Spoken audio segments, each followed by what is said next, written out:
What's up, Duckers? Welcome to the September edition of a Ducking Wrestling podcast. This month on the docket, we have Undertaker versus Shawn Michaels from Hell in a Cell match from Bad Blood 1997. Just waiting for George and Lathan to jump on, and then we'll be back with y'all. Previously on a Ducking Wrestling podcast. Raven rules. Well, I mean, it's. I don't think that was his saying, but all right. No, have a Oh, good hell, time. he's from he's the Pride to Ninja. It's a nice day. It's a nice day. Wait, I fucked it up. Which, by the way, In the 90s, that was a Nitro girl.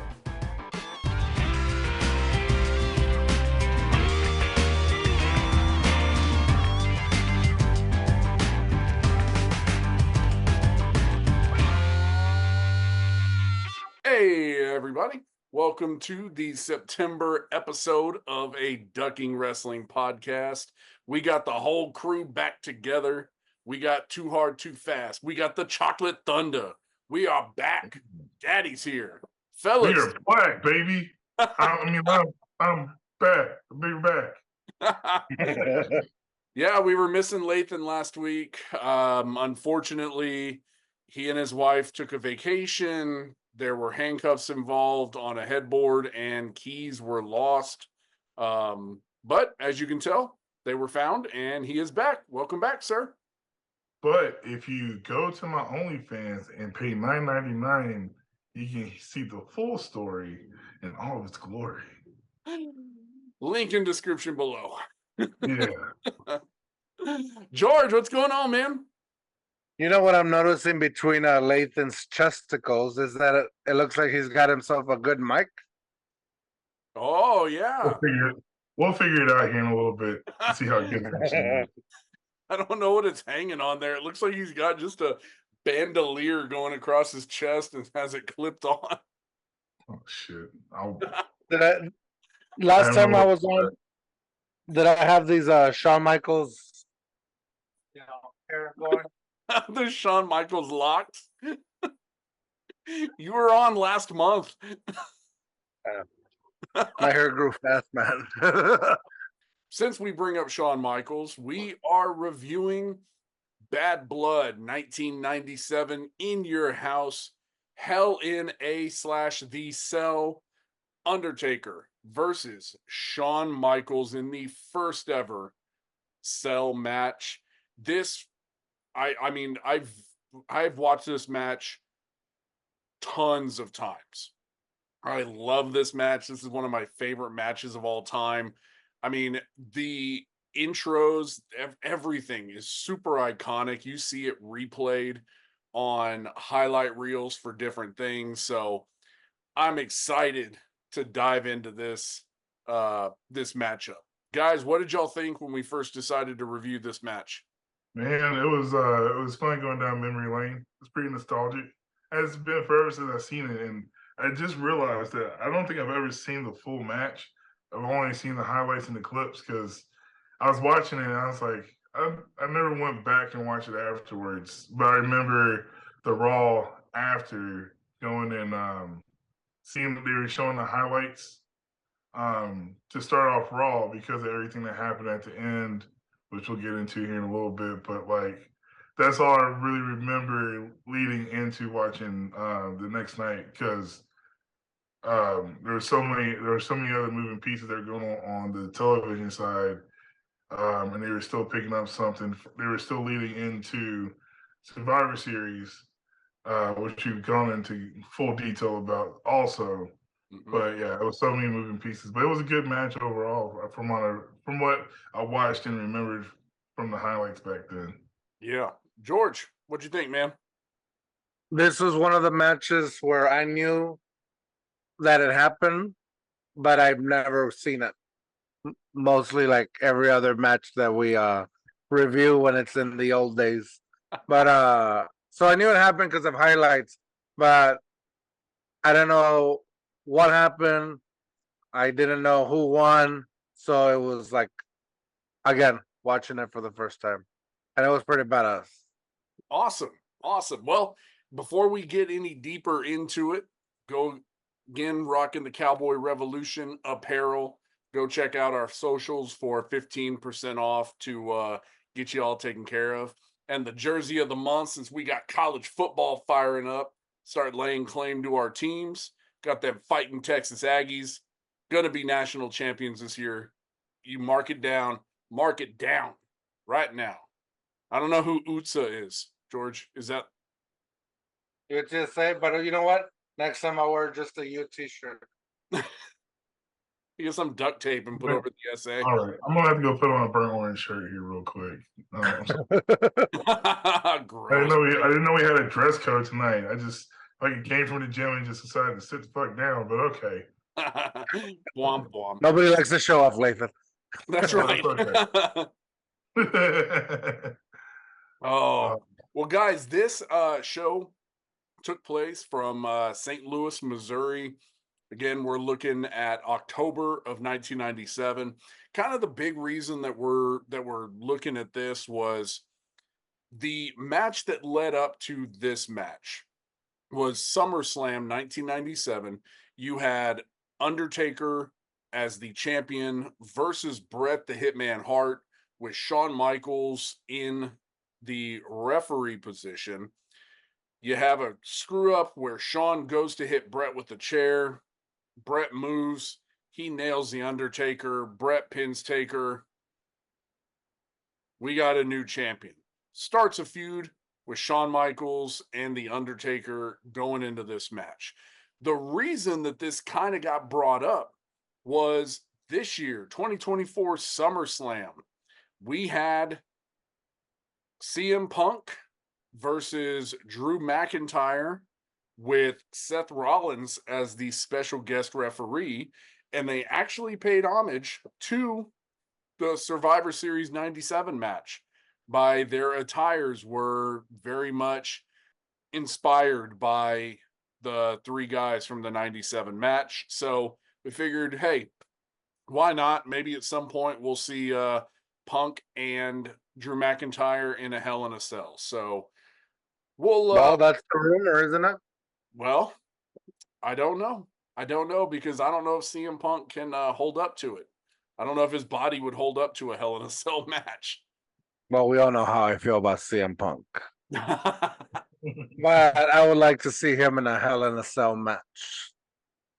I would be Bad blood. Yeah. I'd be okay with that. And that's the other thing too. Thank you for reminding me, George. We actually have the re-emergence of the Bad Blood pay-per-view / PLE that is coming up here, I believe, in October. So yeah, that kind of stuff falling into all into sorts here. But I do have a question for y'all. And this was something that I've seen online before, but never really kind of dove into it. Is it Hell in a Cell or Hell in the Cell? I've always said the Cell. I don't know how I said it earlier, but it's I mean, I've always known it to be Hell in a Cell. Oh man, I actually have the. Is this a Nelson Mandela effect? I have the answer. It'll be at the end of the review. Oh crap!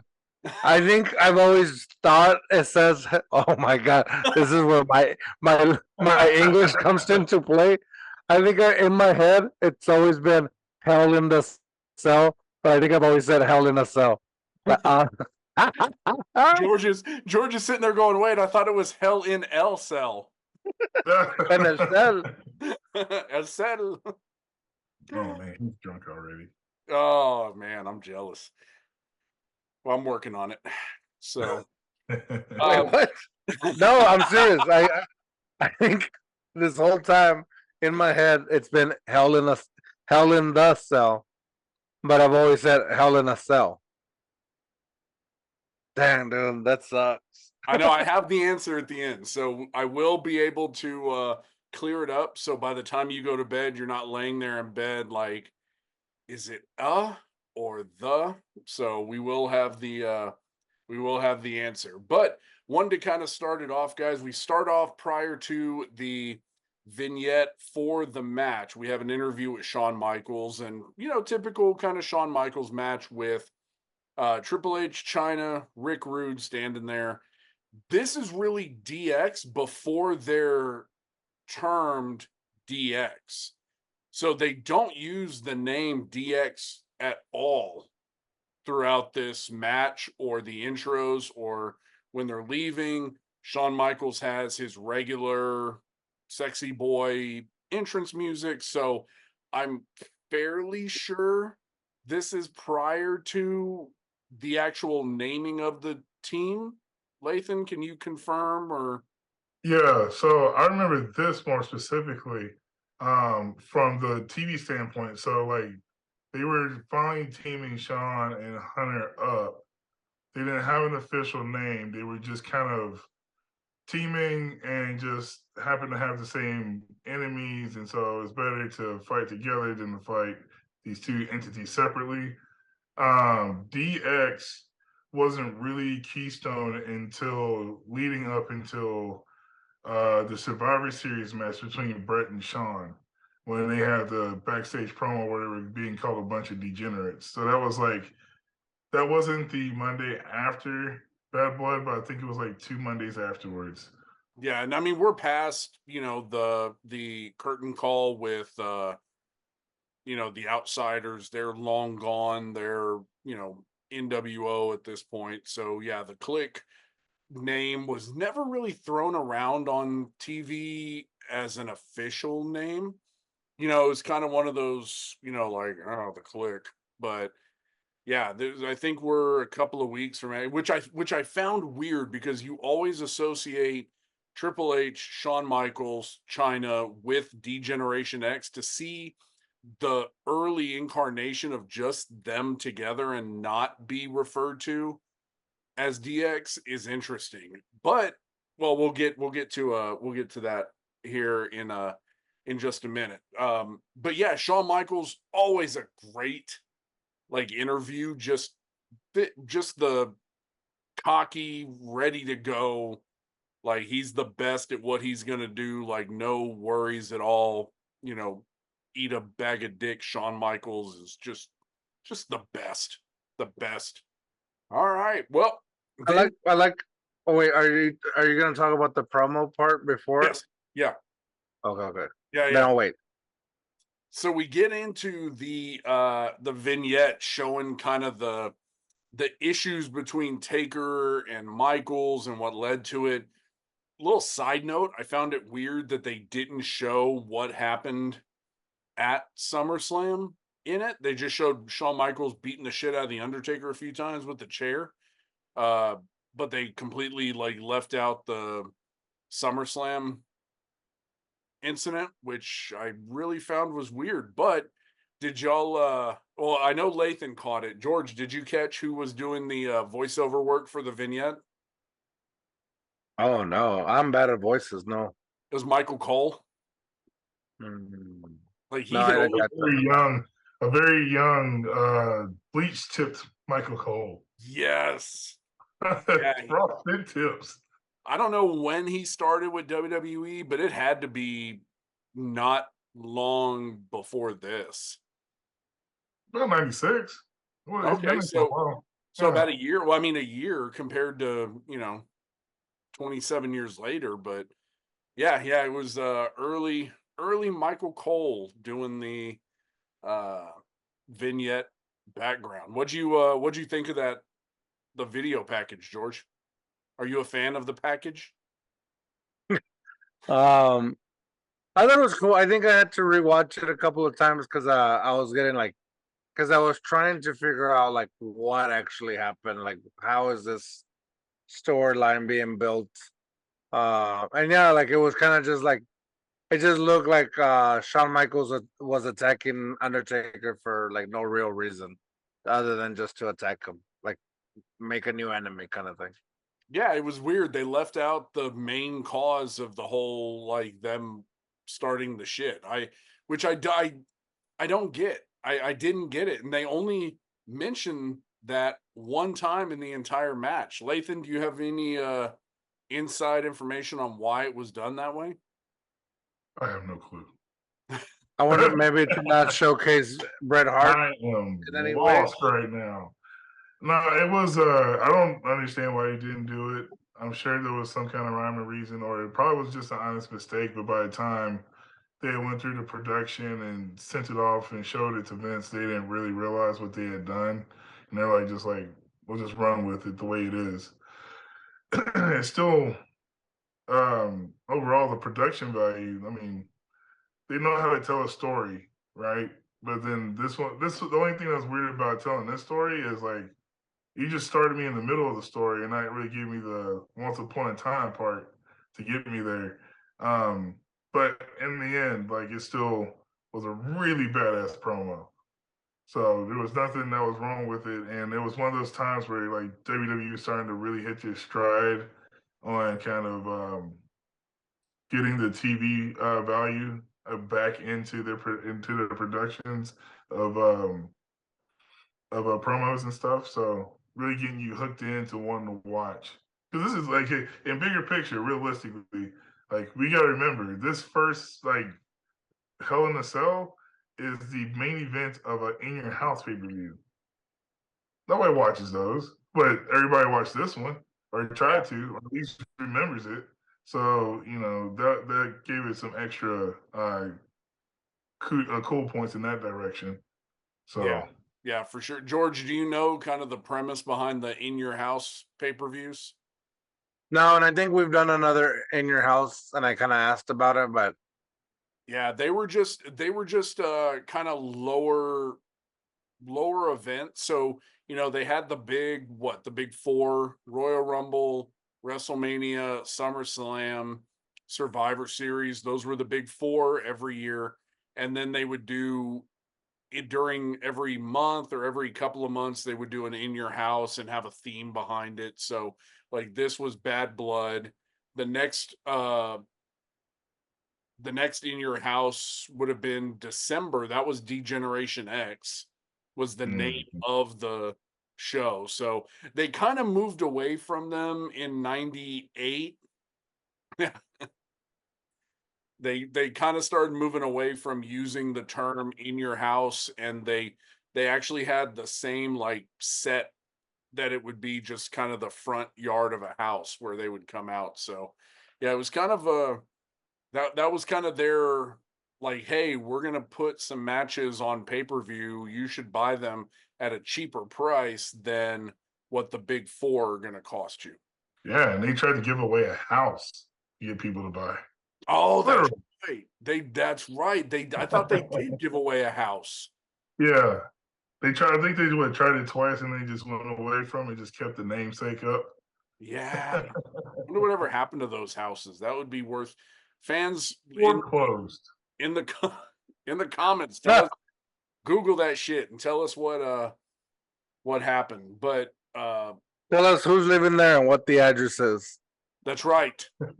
What their property value is now. It's Zillow. Find it on Zillow. If you let us know, we'll record an episode there. Still through Zoom, but we're all in the same spot. Just we have two options. We can actually invest and go there and just sit out front and record, or we just put it as a background on our Zoom. Make it look like we're sitting there. That would be amazing. I would love if the people who won the house still own it. Like I would love to get them on like for a show and just like do an interview with them. That would be funny. That would. They would probably be real old, right? Maybe. I mean, maybe not real old, but I mean, the older we get, the older real old gets. Like, you're at this time watching this pay-per-view, like, what would we have been? 14?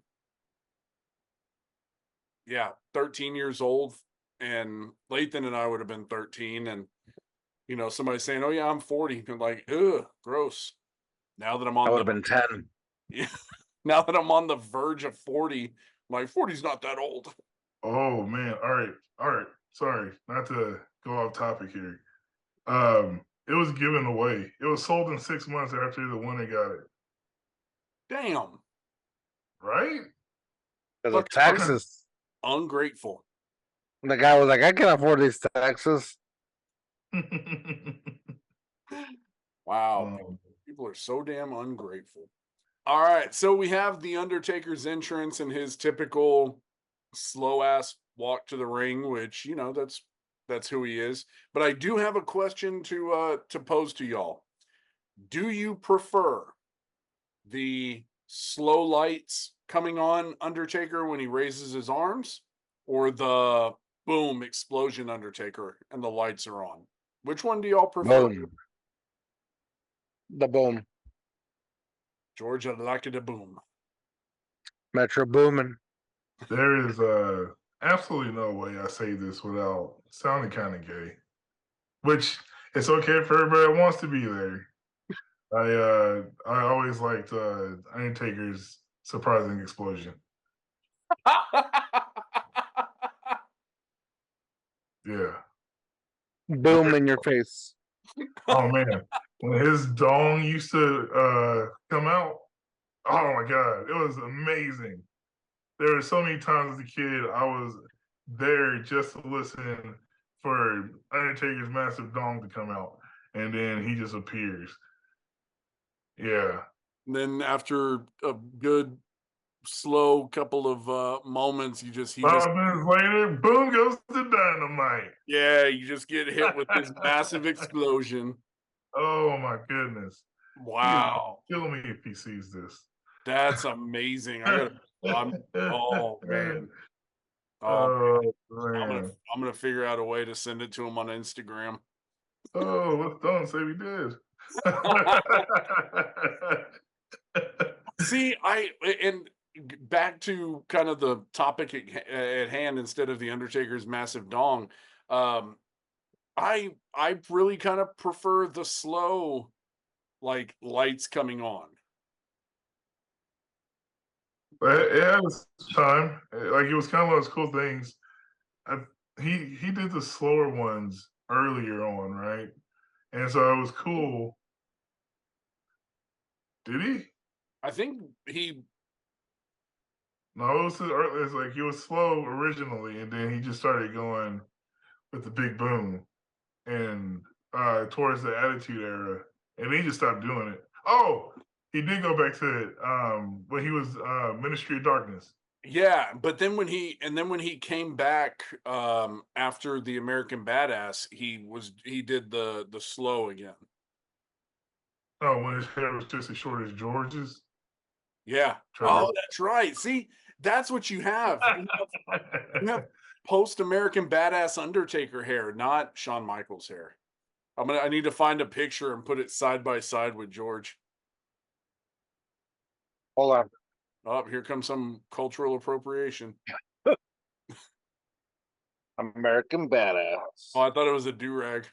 Oh No. no, that's It what looked like you're about to go do Zumba. that's what women wear on TikTok when they do their makeup, when they put 8 pounds of makeup on. That's what I wear on TikTok. They're just about to do a whole get ready with me tutorial and tell a story. What do they call it? ASMR? Yeah. Get ready with me as we watch Hell in a Cell. Hell in a Cell? No, I don't know. We'll find out at the end. Instead of George putting on makeup, it's just him taking shots. Yeah. Get ready with me. I want a full makeup tutorial with George, but every like couple of minutes he does a shot of tequila, and so by the end he's just all like sloppy. It's looking like Joker Sting from TNA. Just It just ends with him just being passed out in a chair, and Zach runs across the screen with his action figures just playing with them in the air and stuff. he's just sitting there, like every now and then he kind of goes. Like, oh, okay, he's still alive. We're good. We're good with this. Then his wife finally comes and turns off the camera. Is like cussing him out in Spanish the whole time. Oh, God. Oh man, I'm really good about this mindless facts things. You get this. So what was the dude's name? How much did he sell the house for? All right, this is an 11-year-old kid in Orlando. His name was Matthew Pomposelli. Ooh, that is Italian AF. He sold it at 11 years old, 6 months after he won it, for over $175,000. And keep in mind, this is 97 money, not 2024 money. Damn. Yeah. Imagine being 11 years old and getting a house. It's crazy. Wow. That's crazy. That So he is- did it. So WWE actually did a follow-up interview with him a few years ago, and he was talking about the house. So it was in Orlando, Florida, and he basically he pulled up to it. They took some pictures, got some videos. Had it for 6 months. Parents sold it. Oh, fuck. His parents were like, nope. Yeah, that's crazy. Mommy, I want my house. Nope. Fuck your house. You already got a house. You got a house at home. The house at home was a double wide. Oh man.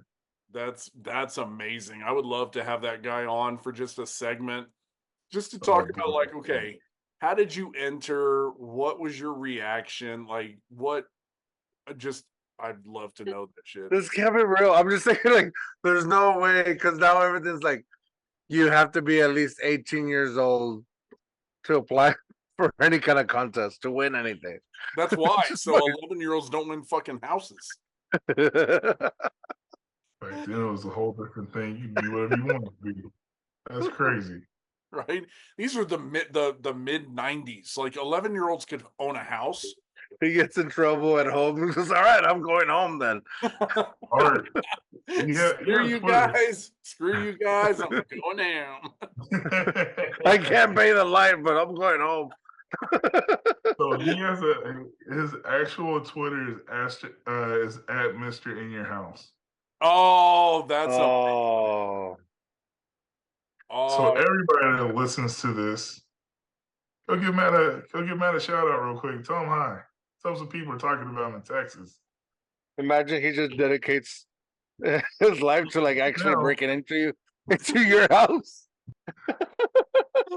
oh shit.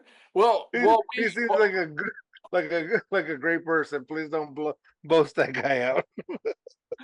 Well, we're going to take that opportunity to take a quick break and get reorganized so we can actually talk about this event. So y'all hang tight. We'll be back with y'all in just a couple of minutes. Welcome back. Welcome back. Welcome to Too Hard, Too Fast. Too hard, too fast. Too hard, too fast. Too Hard, Too Fast. Welcome to Too Hard, Too Fast. Welcome back. Too Hard, Too Fast. Where we go off the rails and George has to worry about it. So here we go. Find Too Hard, Too Fast podcast on Apple, Spotify, and YouTube.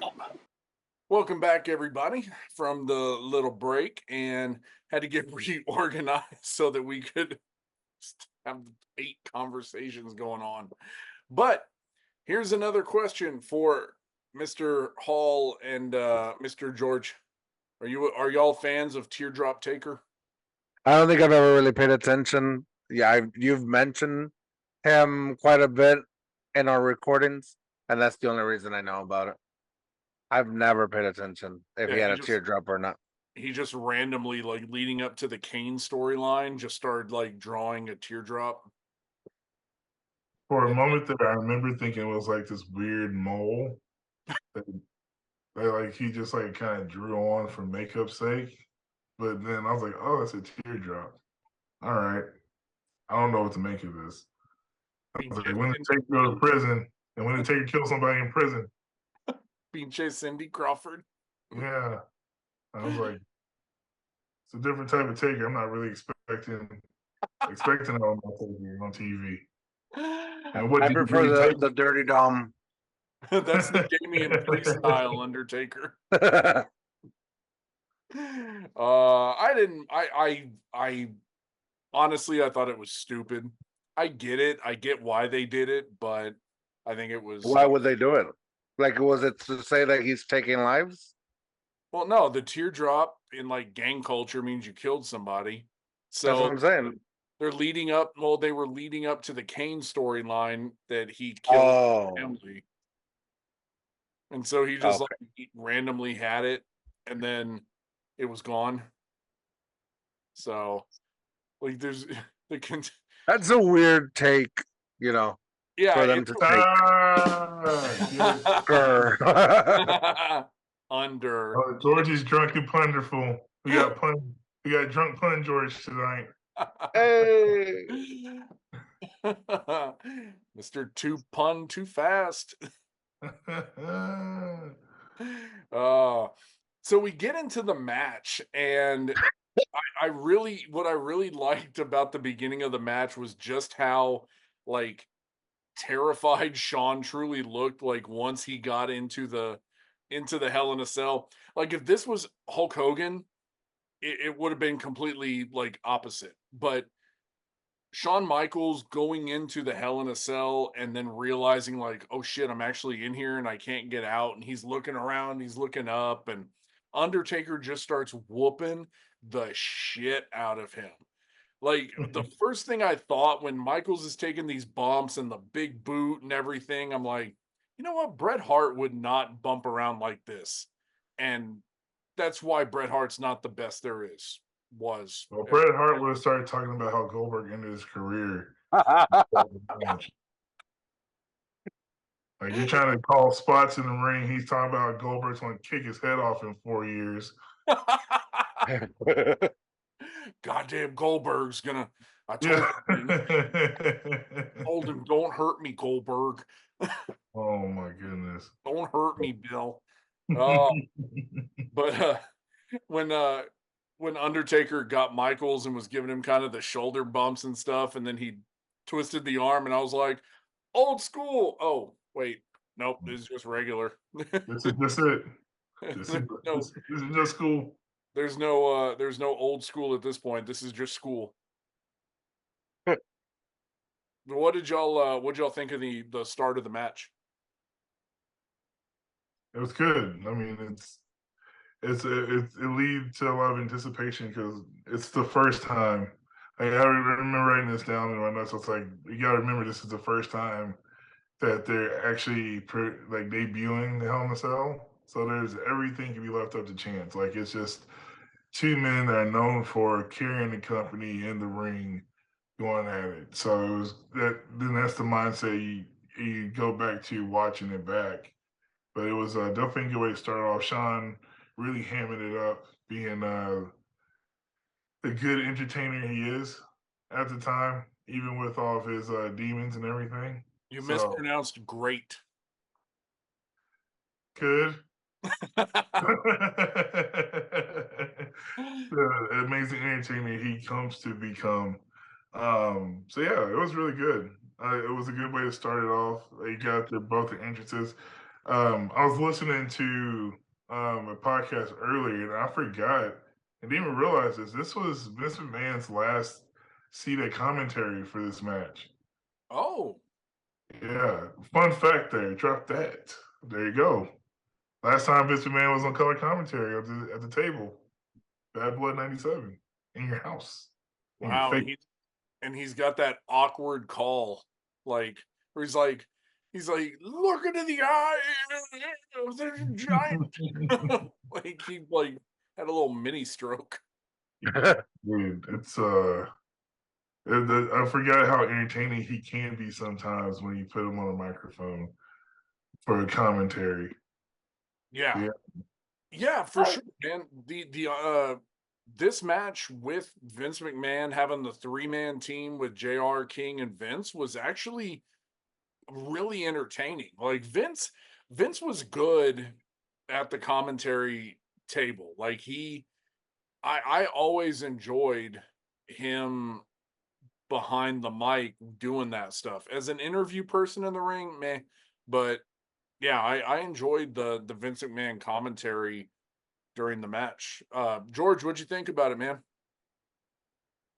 Wait, the start of the match or the commentary? Yes. I thought the start of the match was it was funny to me, but also good because it plays into what we later knew about Shawn Michaels, the whole like the character, the bigger persona, whatever.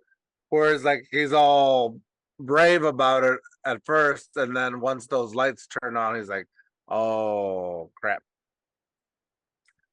And at this moment, he knew he fucked up. Uh, the commentary was it was awesome. I think the commentary was pretty good. And I think throughout the match I forgot that it was three people talking because I feel like maybe JR's and Vince McMahon's voice kind of meshed sometimes. But I'm also like the worst at hearing people's voices, like being able to distinguish them. So every once in a while, I would not focus on the match, and I would try to focus on who's talking and what they're saying. And then the king is always the king. Like he's always got his stuff. This was quality heel king like work. Like it was you could tell he was playing up the heel shtick on there, but it wasn't overly done. It was it was tolerable, I guess would be the best word. One thing though that I really liked about the beginning of the match, and like we've talked about before, the style of matches that we like. I think Lathan likes it low and slow. Uh, George likes it, Too hard, too fast. Yep, there we go. I was hoping you would catch that. Um, I like the fast paced matches as well. This was really almost like a clash of styles because you had Undertaker who was taking the match very slow, hitting big moves, hard hitting moves. And then you had Shawn Michaels who was so damn quick that the Undertaker was taking his time, punishing Shawn Michaels. Michaels would get the upper hand and start just, you know, pounding away at the Undertaker and just pounding him. But then it would get, pushed back and it would go back to like a slow match. The one thing at the beginning of this match that really got on my nerves though was Undertaker going for the pin. Oh, you're known for this. No, Early pin. It made no sense. Like your whole point of this match is you're going to beat the shit out of this man. Why are you going for the pin like a few minutes in? Like it doesn't make. I went to the happy hour at the strip club, bro. They had like heat wings that night. What do you mean? Like it didn't make any sense to me why you would go for the pin that early when the commentators are hyping up that you're there to punish this man and then you're going for the pin. Maybe by beating him early, he punished him. He is punishing him worse because he's showing that he's weak. Oh, okay. All right. Taking a little devil's advocate on there. All right. What did you call me? What did you call me? I'll take it even further. Maybe he wanted to pin him, clock out, and then go ahead and just kick his ass for real while he was still locked up in the ring. It could have happened. He could have just like bam, 1, 2, 3, walk over to Vince, clock me out, Vince, and then get back in the ring and just started whooping the shit out of him because nobody liked him backstage. Oh, You gotta remember this is peak peak drug filled HBK. As entertaining as he is on the screen, he was just as annoying backstage. I don't care what anybody says or any pushback. Did they really not like him? Yeah. He had bad heat backstage, and I don't care what anybody says, man. Pilled up pre-back injury Shawn Michaels is the best version. I mean, wait, hold on. Let's just. I ended up watching the whole pay-per-view just because I was curious. Uh, Total sidebar. They announced Brian Pillman's death, and then Yeah, they scrambled to get something entertaining, and not nothing. I'm not talking mess about midget wrestling, but it just seemed like it was like it took away from the announcement. I was like, they announced this like heartfelt thing, and then it's like we scrambled to bring you the best, whatever. Again, I'm not talking mess about that, but I just felt like it was weird that really they put that weird. there. Yeah. This was that weird time where they were trying to push like the midget luchadors, because you had like the next several pay-per-views, I think. They get a match somewhere in there. Yeah, I want to say all the way up to WrestleMania, they have like the midget luchadors in there. I never understood why. Like, is maybe when you think about it though, that may be a rib on WCW with the like Cruiserweight? true luchador guys, and Vince McMahon just calling them, saying all the midgets. Maybe that's what it was. That's why they had them, because it made Vince McMahon laugh. I don't know. I was just thinking about that because you said pill. So Pillman. Pillman. I'm not making it. wow. But yeah, that this is like my favorite version of Shawn Michaels, honestly. And the styles were just so good together, because it wasn't just at the beginning of the match where Shawn is doing the fast paced against the Undertaker's kind of slow and methodical. They kept that through most of the match, and it made it really, really entertaining. Yeah. It was a good it kept the pace going, kept you entertained. And it was good back and forth between them two. Like, it's always been one of those, when you see them in the ring together, they always have some kind of random great chemistry together that just makes the match feel more important and feel more alive. Well, except for when they were in Saudi Arabia. But Oh, other than that, it's always when they were in the '90s Attitude Era, Shawn Michaels and Undertaker, like hands down, probably one of the best matches ever that they could always put together. Even when like Shawn Michaels breaks his back on a casket, allegedly. oh, Allegedly. allegedly, yeah. Yeah, we're that's another match that we need to look into at some point. But George, what'd you think about the pace of the match? As a fan of going too hard, too fast, what did you think about kind of the clashing of styles here? I think this is why I think this is what. Hold on. Chaos is happening over here. I think this is why I like Undertaker versus Shawn Michaels in any match. It's always been perfect because of the two styles, and one tries to slow it down while the other one is pushing it, and it seems like they're both still pushing the envelope regardless of their pace. And this is just opinion from watching this one, and then my opinion from watching them at WrestleMania 25 in Houston. It always seems like Shawn Michaels' pace wins overall. Like it's a little faster than normal for the Undertaker, That's a but fair. it meshes perfectly. It meshes perfectly. Yeah, Yeah. yeah. Did y'all catch when they were fighting on the outside that Shawn Michaels spit on a fan? Yeah. Nah, Yeah, he just randomly, like, not like something very obvious, but he's every now and then on accident or on purpose? it looks like it's on purpose, because Oh wow! he looks at the person and does kind of a hot tua, and then Bit on that man. he spit on that man.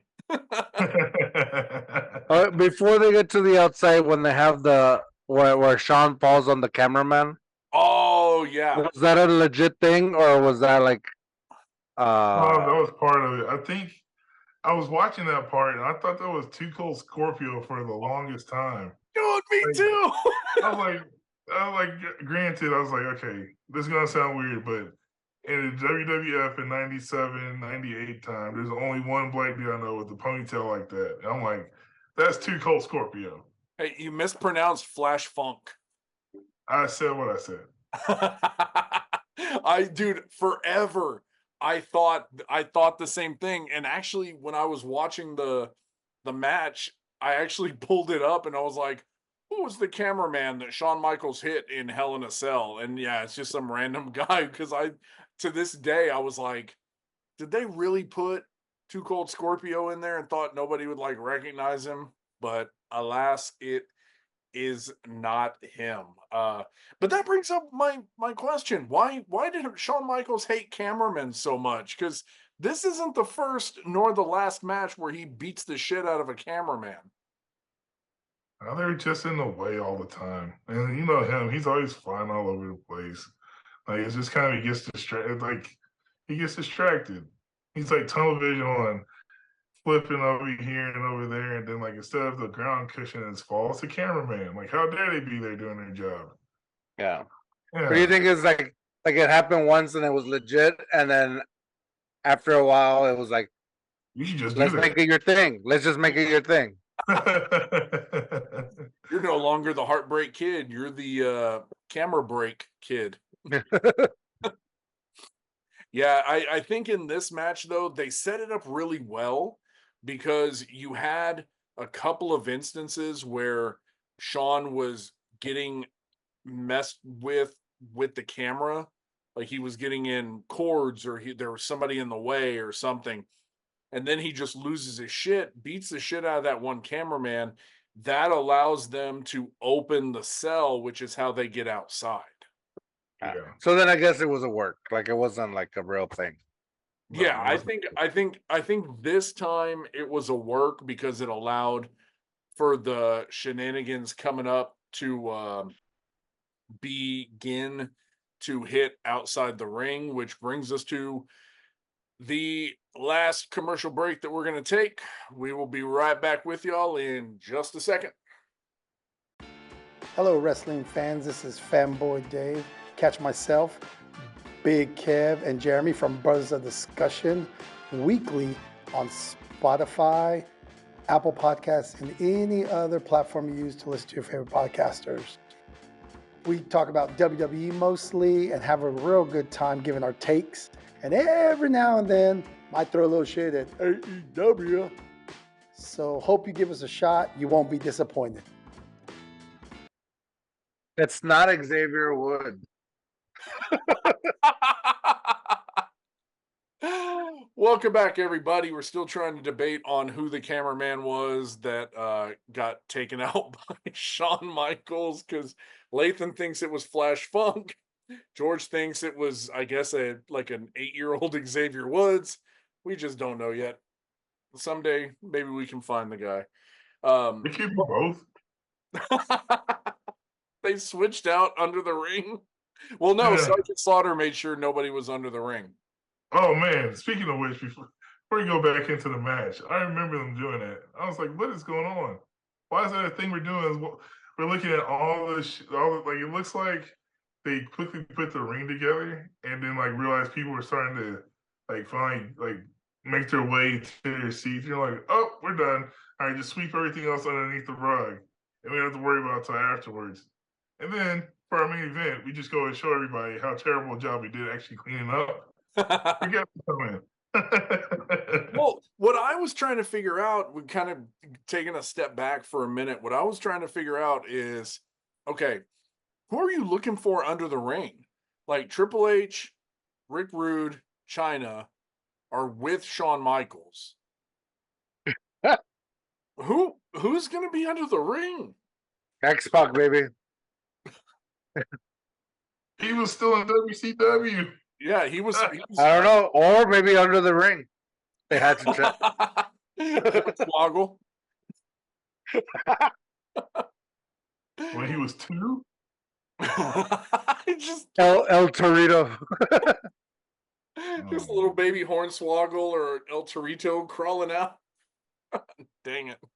This it's been like 3 months since we've all been together for a show, and this thing has gone way the fuck off the rails.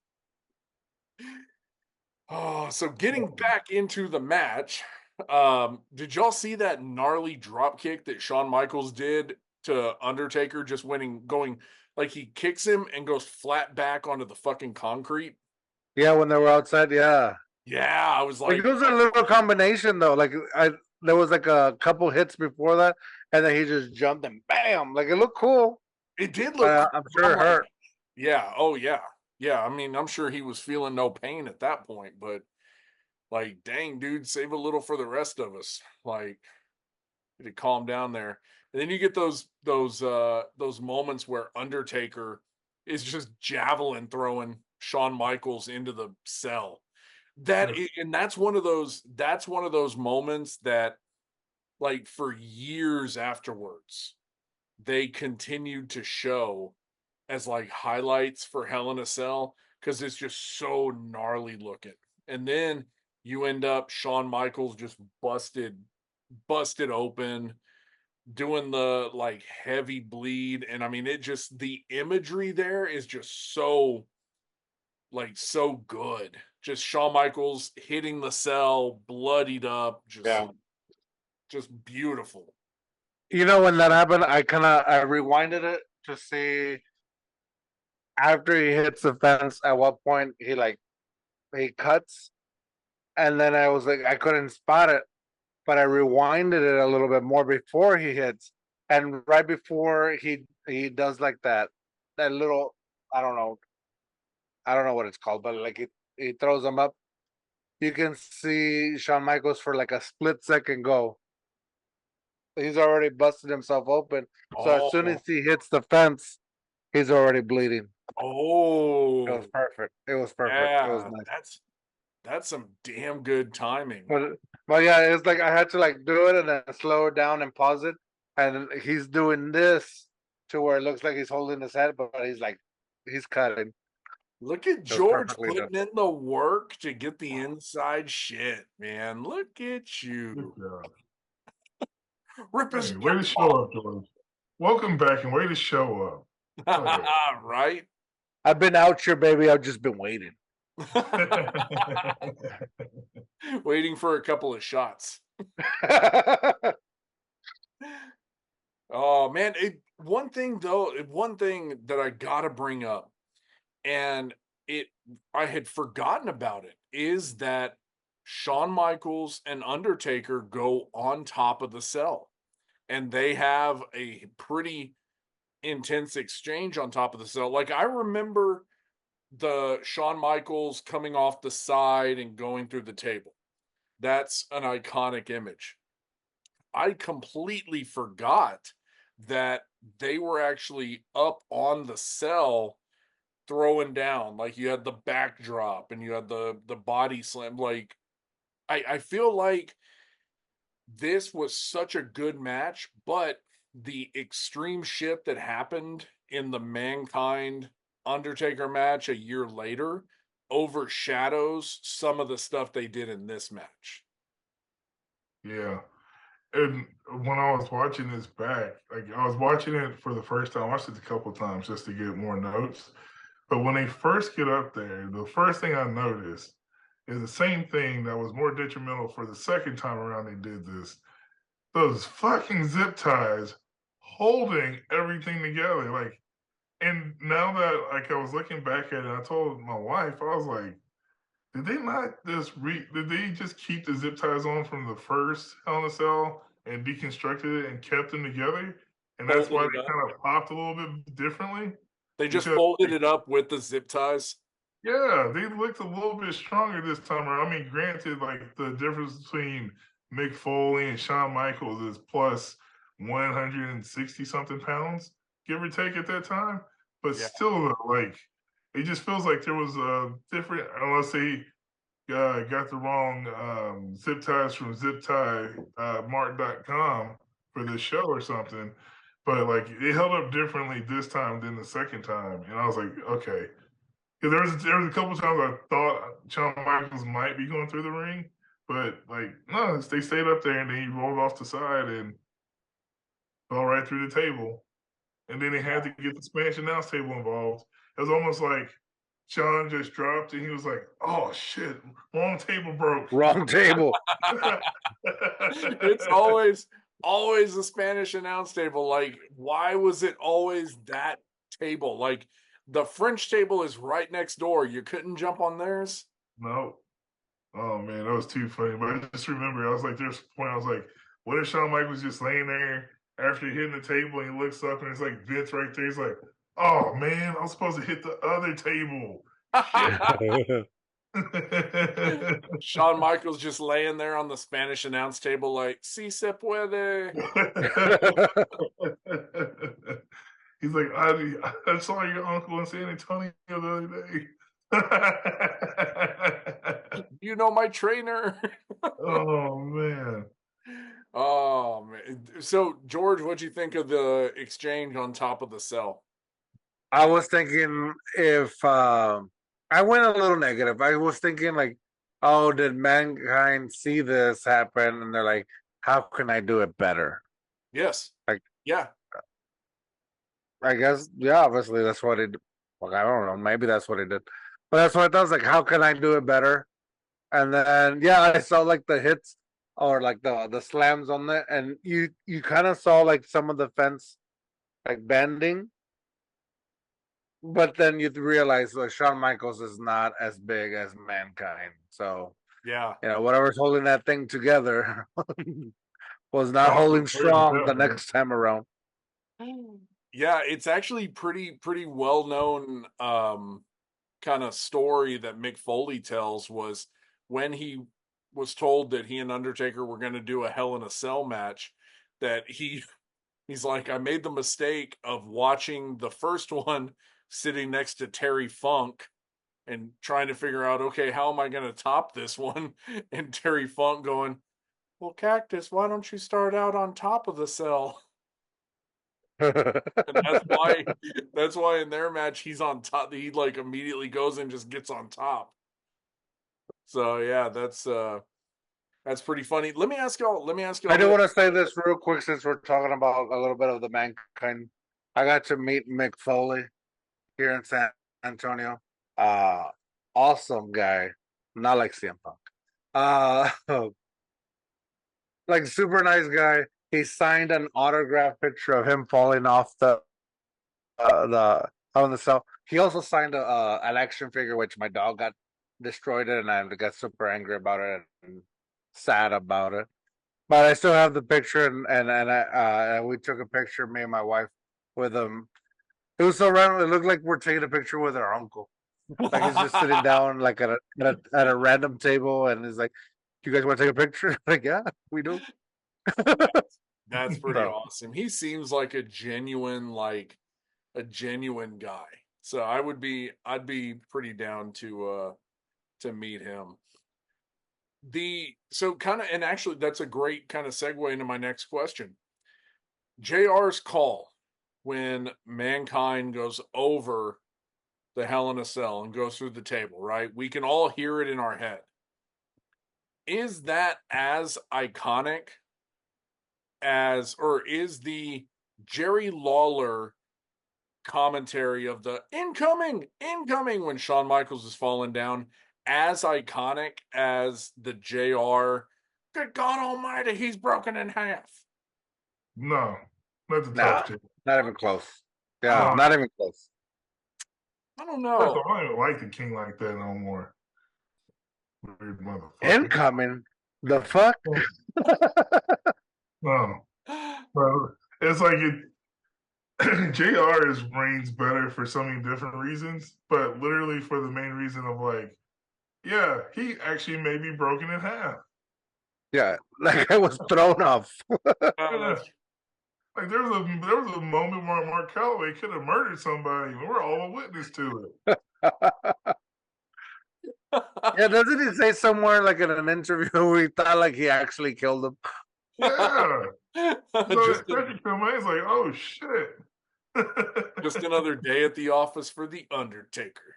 Oh man, yeah, no. Has He would have to do another teardrop. But I will say probably the most annoying thing about a Hell in a Cell match now is that everybody has to have that one spot off the top of the cage. Like you can't like never be just like except for that one sucked because it's all red the whole time. The first Fiend versus Seth Rollins match. That one sucked in its own right for so many different reasons. Yeah. But they didn't go outside of the Hell in a Cell, and they didn't go on top of the Hell in a Cell, which I appreciated. But everything else about that one sucked. But everybody, Wasn't there one with Finn Balor? huh? Wasn't there one with Finn Balor? Or no? Probably. Am I wrong? Where he like, or the demon Finn Balor, and he like jumped from the side of the Hell in the Cell. Probably. Maybe I'm wrong, and that's where he injured himself in the first. I don't know, man. I don't know. But no, it's like there's always that one. Nathan, you're the encyclopedia here. Yeah. Hey, say the full name. You say the full name. I don't think I can put those words together at this moment. No,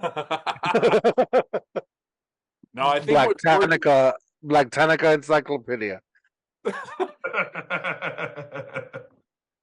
I tried my best with my accent. I put an extra R and an S somewhere there. No, George, I think what you're thinking about is the when Howard got injured He's checking it.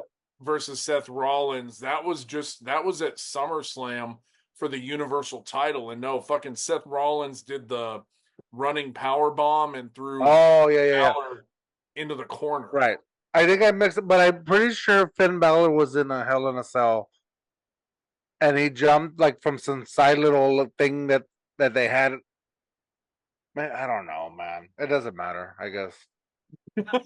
Well, it does. Moving on. That's the whole premise of the podcast. I just believe that that's what I saw, and I could be wrong. Maybe it's a Mandela effect.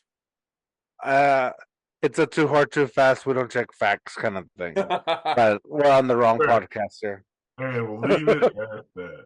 Yeah. Well, then I'm gonna look it up because I feel. But you guys, let's keep going. Well, the next thing that we have is one of what I consider one of the top 3 debuts of all time. We have Kane coming out with Paul Bearer. They had been leading up to this with the story of, the Undertaker having a brother and Paul Bearer having worked for the Undertaker's family and banging his mom. Oh, wait, no, that came later.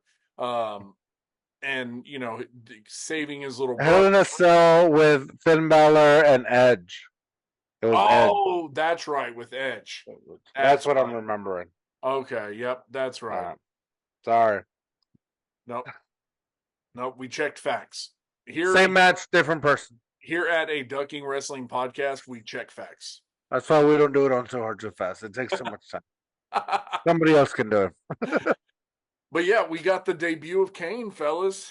I guess one of the other most iconic characters of all time coming out, which I guess it had to be my adult eyes looking at it and realizing that the Hell in a Cell door didn't have any pins in it, and that's why Kane was able to just pull it off. Like it just came off, and I was like, "Oh!" Didn't completely come off. Well, the chain, they messed up on the chain. No, one side was chained, and he yanked it off of the hinges. Yeah, so the whole thing was supposed to come off, but whoever re-chained the actual side of the chain chained it wrong to where it didn't pop off. Because there's some butthole that did it when same situation with Mark Henry in a different cage later on. I remember that one. Put a real chain on there by mistake. And I was like, this is crazy. Whoever's in charge of locking chains, that dude needs to be fired. I do remember that one. And it does look like when people are squeezing by, they're like, this wasn't supposed to be part of the plan. Oh, man. Yeah, and one thing that I really loved about the Kane character was he did a lot of the Undertaker's moves, but his tombstone was just a little bit different. Did y'all catch that? Yeah, here's a drop and release. Right. So Undertaker would go up on his toes and then down onto his knees. Kane would just drop and then let him go. Undertaker would hold him and then let him go.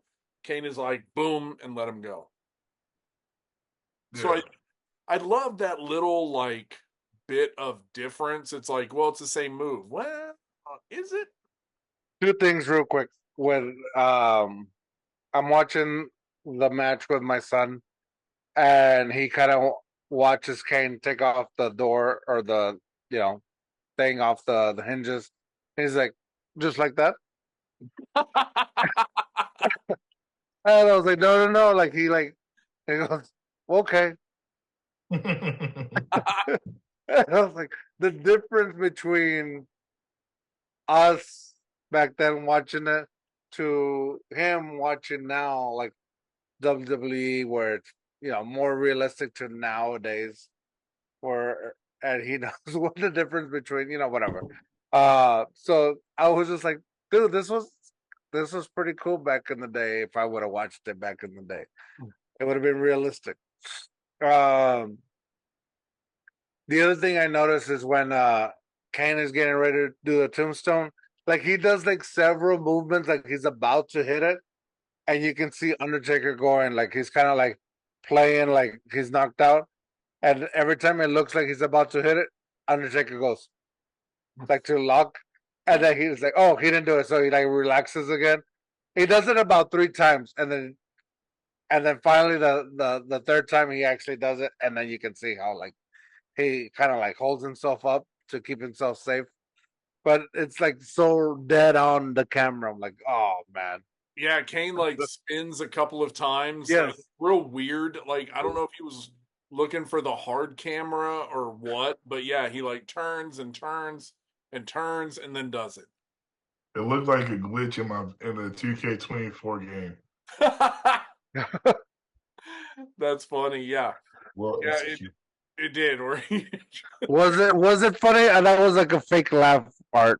no, it is like imagining I'm it. just kidding.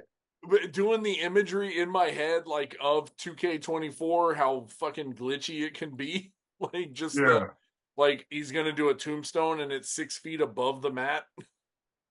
There's a part of me that was like looking at him while he's doing the rotation. I was waiting for a triangle to pop up above his head, the indicator reverse that you can do. But nope. Or he hits it, and all of a sudden the Undertaker's like vibrating the other way. They're stuck like, in the middle of the ropes. Yeah, just in the audience somewhere, just fucking doing this move. Oh man, like a fish. Yeah. It's like, how to pin him now? Yeah, can't pin him. But it still gives you the option to pin. You just teleport from the ring, like just like. Oh, well, we do end up getting a pin after Kane attack. We get the 1, 2, 3 for Shawn Michaels.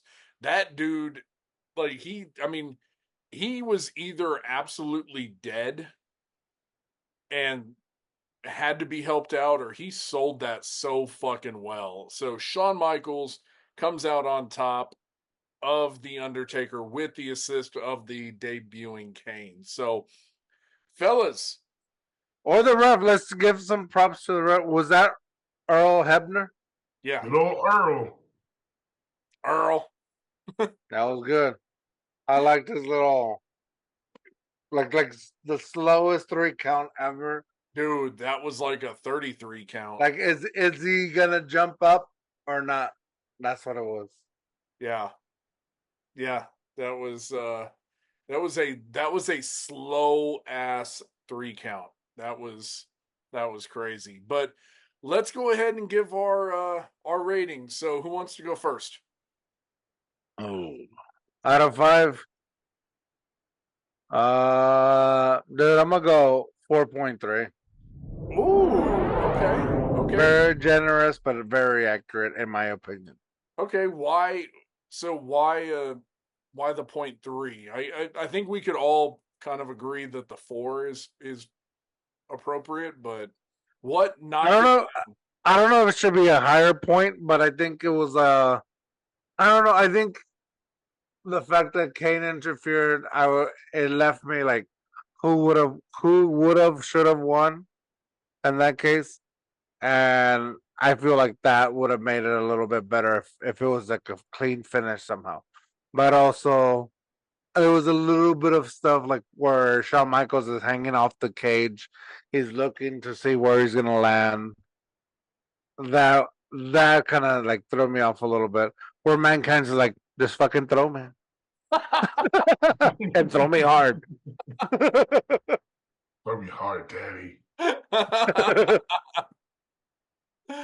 Okay, all right. That's valid, like some valid critique of the match. I'll give you that. Latham, where are you at on it?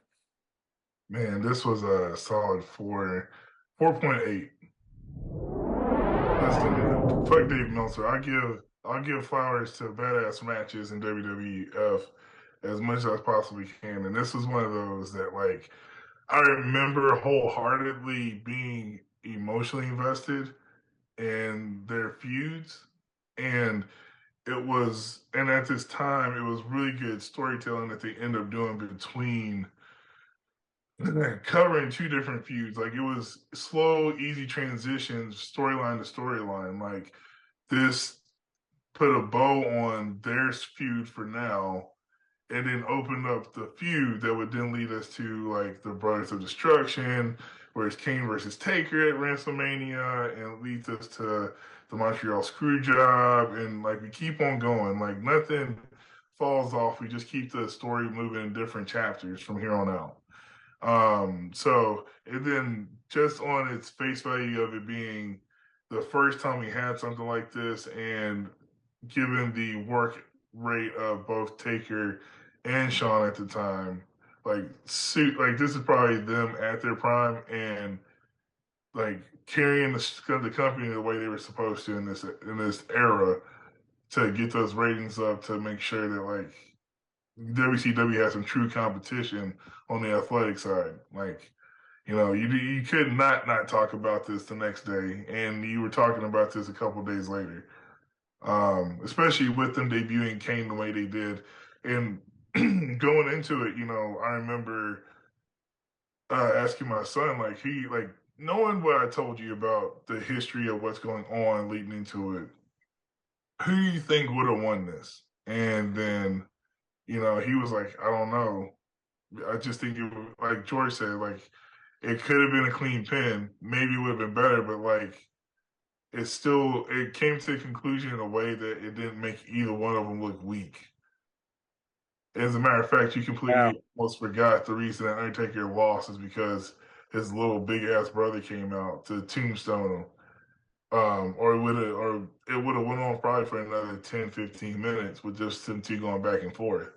Right. And so it left it up in the air for like another match to be built out of this if they needed to down the line, to say like, hey, you didn't technically beat me. My brother came in and put my dick in the dirt real quick, and then you just came and covered me. So now we have another thing to beef over to see who really is going to be the true better competitor. So Yeah. No, I 4.8. Hold on, before 4.8. I just wonder, and don't give it now in case we ever review it. I just wonder, like, what you would give that Mankind Undertaker Hell in a Cell. we're gonna get to that. Don't give it away, but yeah, it brings up that question. Yeah, we're definitely gonna get to that one, because that I consider that one like a cornerstone of some of the pinnacle matches that hold up the history of WWE. So yeah, we'll get to that. But you're right. Like I didn't know it was under Kane's debut, but the matches that led after this with Shawn Michaels and Undertaker, perfect. Yeah. Perfect. Yeah, and Lathan's right. So the next month we have Survivor Series. We have the Montreal Screwjob. So the Bret Shawn match and feud is done. So y'all go check out the archives. We review that show. So that is done. So then you have December, which I believe was Shawn and Owen, right? DX, yeah. Oh no, Shawn, no. The DX pay-per-view was Shawn and Ken Shamrock. For the Shawnee Shamrock, and then January you had Undertaker, Shawn Michaels in the casket match, which Kane interferes again, which ends up leading to their match at WrestleMania, and the rest is history. So this is one of those like pinnacle matches that so many stories will branch off of. So I 100% agree with Lathan. I gave this match a 4.89. That's right. I had to 0.09 up. He had to price that right. What is it? Oh, fuck, yeah, dude. never mind. I went $1. The price is right. Yeah, Bobby. This match is almost a perfect match to me, between the way that they pace it, the storytelling, even to the little things like Shawn attacking Flash Funk outside the ring and them having to carry him out. Flash Funk Woods. Flash Funk Woods, yes. And having to take him out, which then Shawn escapes the hell in a cell, or the cell, whatever, and they have their stuff on the outside, which it was just such good storytelling to debut Kane the way they did, to have Shawn win the match, which leads to him being the number one contender apparently at the Survivor Series. I mean, it was almost a perfect match. The thing that takes away from it, those early fucking pins by The Undertaker that made no sense in the grand scheme of things. You're there to beat the shit out of the man. And I know you're so random with those, dude. You're so random with those. I know. What is Theo Von say, knock knock, who's there? Autism. It's the little things that kind of ruin shit for me. So, George, the answer to the question of whether it is hell in the cell or hell in a cell, the answer is yes.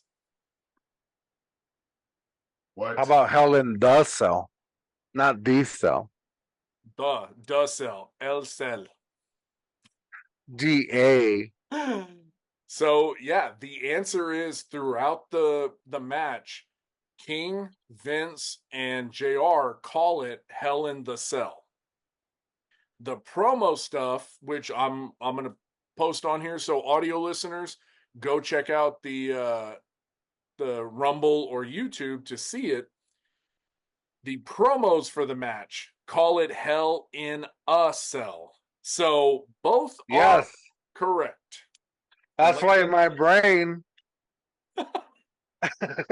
it's the, and when I say it, it's That's just you thinking with an accent. We're gonna go ahead and pin it up, guys. Last final thoughts of the show. I loved this match.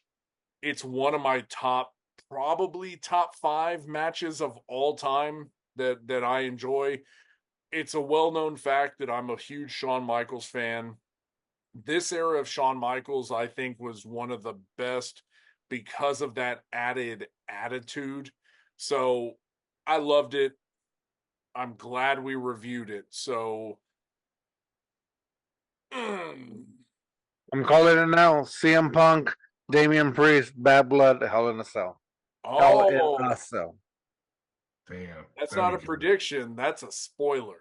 Fact of life, baby. That's a Sancho sheet right there. If they don't make it happen, it's a missed opportunity. True that. True that. Well, guys, awesome show. Thank y'all for being here. George, what do you have coming up on Too Hard, Too Fast? I was just here so I don't get fined. But Too Hard, Too Fast is rolling in broiling. I don't know. Check it out. But this podcast was awesome, man. I had fun with this one. Oh yeah, Lathan, you got anything coming up with powerlifting? Nah, nothing to speak of yet. We did talk to my coach, and we have done some. You know, Andre the Giant was supposed to have a mask. Sorry. No, but we got some things we're working on right now. Other than that, just working, hustling, bustling. I'll be at the UT game this weekend and next weekend, tailgating. My balls off. Gross. All right, fellas. Well, we will see y'all in October. Everybody, go check out our social media accounts for what we have coming in October. Kind of discussed changing it up a little bit again, trying something different for October. So we're doing a watch along. Boom. Yeah. Spoiler alert. Anyway, yeah, we're going to try to do a watch along for October. I don't give a fuck, whatever. Y'all go check out our social medias. Go check out Cowboy Revolution Apparel. Go check out Too Hard, Too Fast. Go check out Lathan's OnlyFans. It is Slippery Seal 69. Oh, sorry, correct me. Other dude. Mine's Wet Seal, baby. Oh. Thank y'all so much for listening. We really do appreciate it. Go comment, follow, tell your friends about us. We'll see you in October for the spooky season. Holla at your boy.